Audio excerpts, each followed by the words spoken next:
अगर वो local maximum local minimum कहता वैल्यू निकालने को, तो हम इसमें फर्स्ट डेरिवेटिव टेस्ट और सेकंड डेरिवेटिव टेस्ट लगा सकते थे, सही है।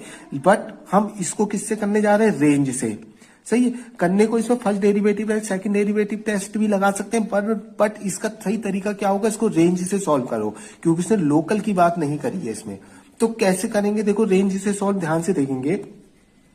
फंक्शन दे रखा है f(x = 2x - 1 का होल स्क्वायर प्लस 3), सही है। इस फंक्शन में दो टर्म है, देखो एक तो 2x - 1 का होल स्क्वायर, एक 3 +3 करके दे रखा है, सही है। हम जो फंक्शन दे रखा है उसको इस टर्म के बारे में, हम इस टर्म की वैल्यू जानते हैं। क्या जानते हैं कि इसमें होल स्क्वायर लगा हुआ है, हमें पता है कि इसकी ये कभी भी वैल्यू क्या देगा, नेगेटिव नहीं देगा, इसकी हमेशा वैल्यू क्या होगी, पॉजिटिव होगी, क्योंकि होल स्क्वायर दे रखा है। हम x की कुछ भी वैल्यू रखते हैं यहाँ, यह हमेशा जो ये टर्म है हमारा 2x - 1 का होल स्क्वायर, क्योंकि इसमें होल स्क्वायर रखा है, या तो ये 0 देगा या फिर 0 से ग्रेटर देगा, पॉजिटिव वैल्यू तो देगा। तो हम इसको लेके सॉल्व कर देते हैं, सही है। कभी भी हमें रेंज से अगर क्वेश्चन करना हो तो हमें कोई ना कोई ऐसा टर्म उसने जरूर दिया होगा जिसकी वैल्यू हमें पता है, सही है। हमें इसकी वैल्यू पता है, हम रेंज से करने जा रहे हैं सॉल्व, तो हमें इस टर्म की वैल्यू पता है, सही है। इस टर्म की वैल्यू हमें क्या पता है कि ये हमें क्या देगा, हमेशा 0 वैल्यू देगा या फिर 0 से ग्रेटर देगा।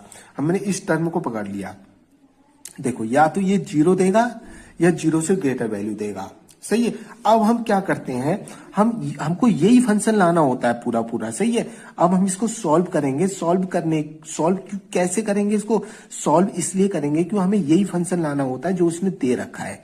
अब ये फंक्शन कैसे आएगा, अगर मैं इसमें +3 जोड़ दूंगा तो यही फंक्शन आ जाएगा ना पूरा। तो हम इसमें दोनों तरफ क्या करते हैं, +3 ऐड कर देते हैं, देखेंगे 2x - 1 का होल स्क्वायर प्लस 3, 0 + 3, दोनों तरफ 3 ऐड कर दिया, सही है। देखेंगे तो ये 2x - 1 का होल स्क्वायर प्लस 3, इधर आ गया 3। अब ये क्या पूरा फंक्शन आ गया ना, इसको इसका f(x) लिख सकते हैं, मैंने इसको फंक्शन लिख दिया f(x), सही है। ये फंक्शन ही तो आ गया पूरा, जो ये फंक्शन था। तो फंक्शन की वैल्यू हमारी क्या हो गई, देखो फंक्शन की वैल्यू हमारी हो गई 3 या 3 से ग्रेटर, यही तो हो गई। फंक्शन ग्रेटर देन और इक्वल टू 3, यानी कि फंक्शन की जो वैल्यू हमें शो हो रही है वो क्या हो रही है, 3 हो रही है।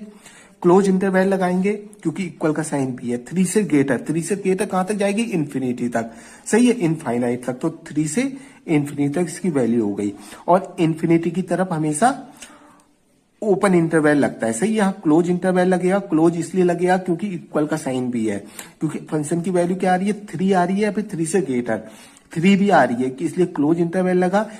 3 से ग्रेटर यानी कि इनफाइनाइट तक जाएगी।